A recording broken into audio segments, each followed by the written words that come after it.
When I speak about National College, because I know even when I pass National College, my heart beats. It beats because this has been my second home. For 36 years I was here, and those 36 years were years which passed by in 36 minutes. And I wondered where the time went by. Do I have to say goodbye to my beloved? Yes, time had come for me to say goodbye. But we cherish memories, and those memories are the ones that keep you going right till the last day of your life. I don't want to give a very big speech because I get emotional, and I remember the first thing that I made in National College when I became the principal was this conference room.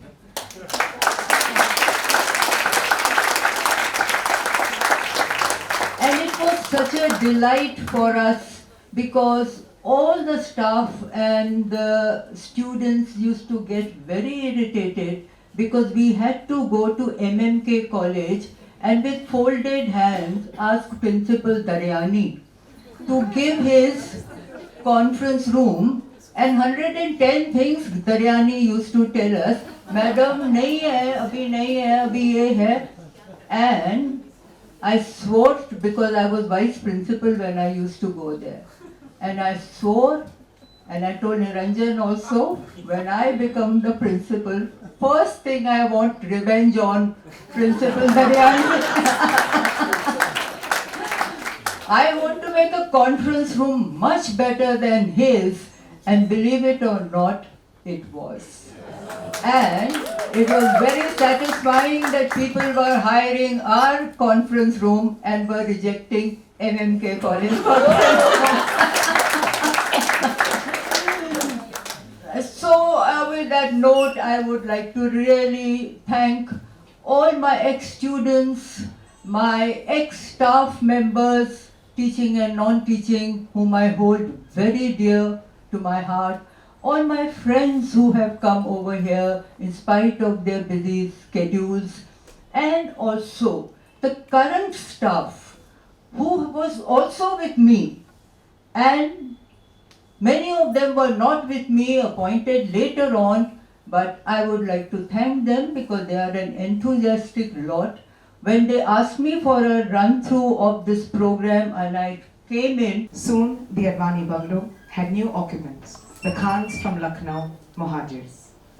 The beautiful unicorn gate, which had occupied a place of pride in both Syed and Advani households, was dismantled, and a simple iron barrier was put instead at the Syed bungalow, a lone door with no connection to the neighbors. Thus, while the Sindhi identity was cherished between the erstwhile Muslim and Hindu neighbors, the equation between Sindhi and Muhajir was distant and suspicious. A new history was being created. Old ties were broken and new ones frayed. That was what the Ratcliffe line had achieved. As Jal Durga left the shore, the Advani family saw their home, roots and land being snatched away from them as a consequence of unfortunate events. Sindh was just a distant memory. In their hearts, they knew there would be no going back. Bombay would be their new home. But would they ever be able to call it their own? That was the bleak future that stared at them. Whatever spare time Sheila had, she went around talking to fellow passengers and assuaging their feelings, even as they stayed numb and traumatized.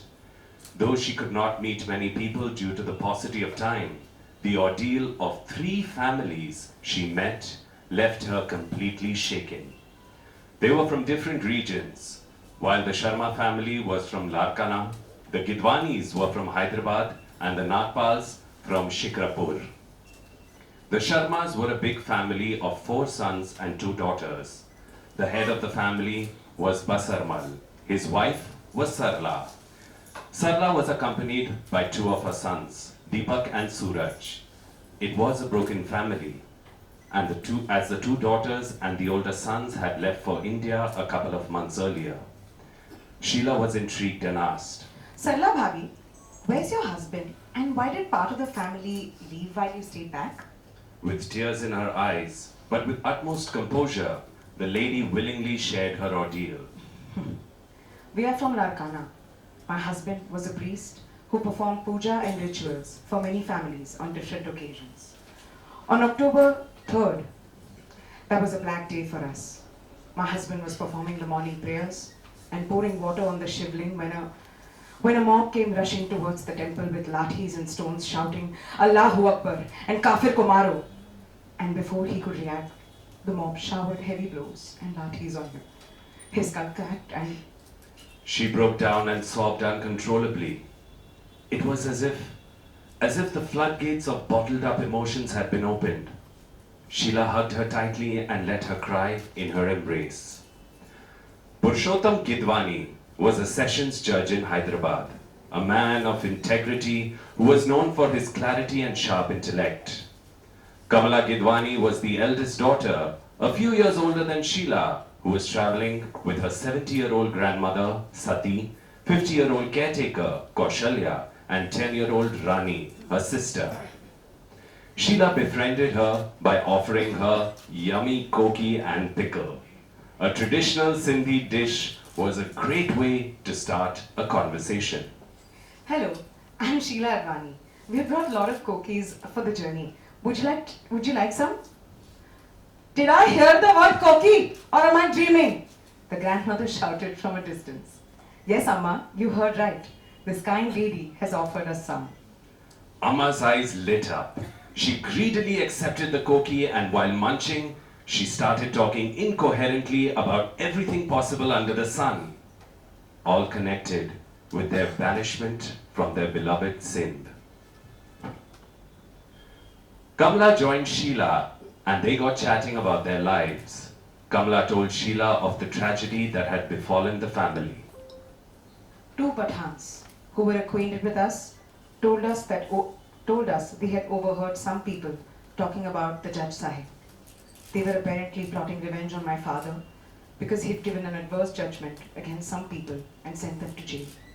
They cautioned my father and offered protection, but father thought nothing of his safety and refused any protection, brushing off the so-called revenge as an empty threat. But it was not. Father was butchered with swords and knives right in front of his court. Both the Pathans fought bravely with the assailants and dispersed them. They took my injured father to the hospital, but it was too late.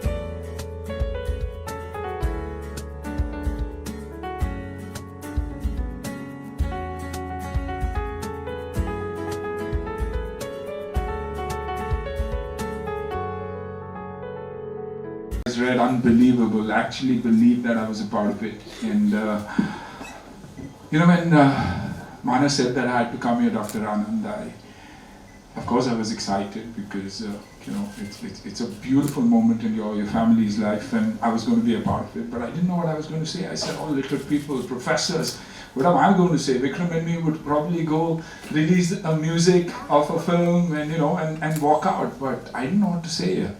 So she said, say what you feel. And my mother-in-law meant the world to me. She taught me what giving was all about. The art of giving, gratitude. And suddenly we lost her. And I was with her when she started the school from BKC, and all the problems that we had. The underworld, when we brought out those 160 Nepali girls out and we had to keep it a secret. And she had sold her jewelry also to run that establishment. So when we lost her, we lost somebody who was passionate about something she believed in and wanted to bring that change. And we didn't know what to do. Because yes, we had a team, we had everybody there, but could they lead this organization? Who could? Because the children were in their own worlds, of course, 100% dedicated, each one of them. Could we lead it? We needed a leader. And I think we ended up speaking to Dr. Indu Irani, and she said, there's only one person I believe in, and that's Dr. Anand. But she's never been a part of an NGO. And we met you, and the day we met you, I remember Mana, me, Isha, Rahul going back home and saying, she's the one. And I said it very strongly. I said, she reminds me of Mom. There's something about her. And that's what you need to run an organization, an NGO. I honestly believe you need that passion and love for children, which I saw in you. And that's why I say you were the Sheila in our life. You taught me gratitude. A line which has always been close to me, but it was always a line. In those 12 years, you put life into those lines. From what you get, you make a living. But from what you give, you make a life. And that's the difference you make. And I see that today, and I swear, this book could have released anywhere in the world, and I'd be there. And I saw each one of them appreciate everything that was saying. The little daughters there, proud. Husband, so very proud. Thank you, and thank you. Today it's called the 𝗵𝗚 Foundation, but we continue to follow the legacy that Mom, you left, trying to do our best, but continue to do that. Thank you. Love you.